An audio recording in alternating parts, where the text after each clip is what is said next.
सक्कर चौकामध्ये काही गुंड प्रवृत्तीच्या कार्यकर्त्यांचे आणि माझा मुलगा ओंकार यांचे वाद झाले.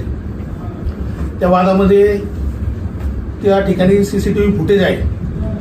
आम्ही तिथं 4 जण होतो, समोर तिथं 40 जण होती. काय झालं त्या CCTV फुटेजमध्ये सगळं रेकॉर्ड झालेलं आहे. त्याची शहानिशा काही पत्रकारांनी काही सोशल मीडियावर बातम्या केलेल्या आहे की ओंकार सातपुते याला मारहाण केली. हे सगळं साफ खोटं आहे. त्या ठिकाणी फुटेज SP ऑफिसला सुद्धा मिळेल आणि आमच्याकडे सुद्धा ते फुटेज आहे. आम्ही ते पण व्हायरल करणार आहे. असा कुठलाही प्रकार घडलेला नसून त्या ठिकाणी काय घडलं त्या ठिकाणी त्या प्रत्यक्षदर्शी लोकांना चांगल्या पद्धतीने माहिती आहे. त्यांनी ते पाहिलेलं आहे. त्याची माहिती सोशल मीडियावरील ज्या खोट्या अशा अफवा पसरवणारे आहेत त्यांनी घ्यावी आणि अशा खोट्या अफवा खोट्या बातम्या देऊ नये. जय हिंद, जय महाराष्ट्र. आज नगर शहरात काही कामानिमित्त गेले असताना सगळं हॉटेल समोरून येत असताना तिथं काही गुंड प्रवृत्तीच्या नेत्याच्या कुत्र्यांकडून माझा पाठलाग करण्यात आला. त्याच्या त्या पगारी कार्यकर्त्यांकडून त्यांनी माझा पाठलाग केला. यश पॅलेस चौकात त्या ठिकाणी 25-30 जण ते गोळा झालेली होते, माझ्या मागे येत होते. त्यावेळेस मी तिथं थांबलो आणि आमची त्या ठिकाणी बाचाबाची झाली. बाचाबाची झाल्यानंतर काही वेगळे आता काही अफवा पसरत असतील ते.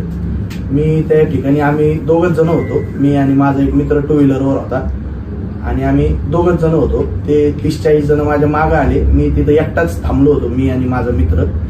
ते आले, अंगावर वगैरे यायला लागले.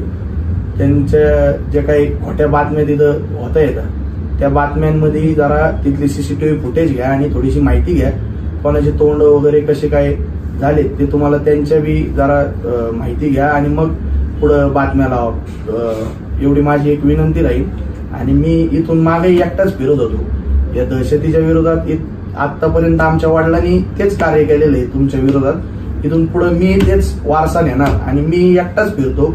इथून पुढे एकटाच फिरणार. कधी काही जर तुम्हाला काही वाटलं तर कधी माझ्यापर्यंत मी एकटाच असतो. इथून पुढे पण कधी पण एक हात करायची, 2 हात करायची तयारी माझी कायम आहे. इथून पुढे कधी पण या. असंच उत्तराला प्रत्युत्तर देणे आणि दहशतीला त्यांच्यासमोर न वागणे हे मला लहानपणापासून माझ्या घरच्यांनी शिकवलेले. त्याला काही मी सोडणार नाही. ह्या जे मला शिकवण दिलेली आहे त्याच्याशी मी एकदम ठामपणे त्याच्यासोबतच उभा आहे. आणि इथून पुढेही जरी असे दहशतीचे प्रकार जर घडले तर त्या ठिकाणी ओंकार सातपुते हा एकटा तुम्हाला सगळ्यांना पुरून उरण. आम्हाला केसाला धक्का लावायची अजून ताकद तुम्ही सगळे जेवढे आहे ना, सगळे सोयरे राहिले सगळ्यांमध्ये मिळून बी नाही आणि मिळून बी या. अजून कोणाला घेऊन यायचं असेल तर आम्ही ओपन उभा आहेत. कधी